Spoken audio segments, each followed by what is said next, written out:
মাতরম। 1908 সালের 11ই অগস্ট কিংসফোর্ডে বন্দে মাতরম বলার দোষে যে বালককে বেত মারার হুকুম দিলেন ব্রিটিশ সরকার, তারই পক্ষে দাঁড়িয়ে ক্ষুদিরাম বসু ও প্রফুল্ল চাকি সাহেবের ফিটন গাড়ি লক্ষ্য করে বোমা চালালেন মুজফ্ফরপুরে। সাহেব নিহত হলেন না, তবু নাবালক ক্ষুদিরামকে ফাঁসির হুকুম দেয়া হলো।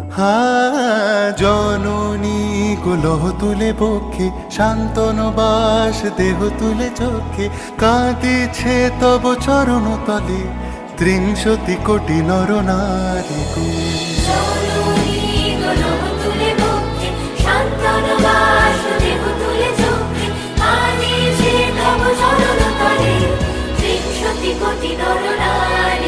যারা স্বর্গগত তারা এখনো জানে, স্বর্গের চেয়ে প্রিয় জন্মভূমি এসো স্বদেশ ব্রতের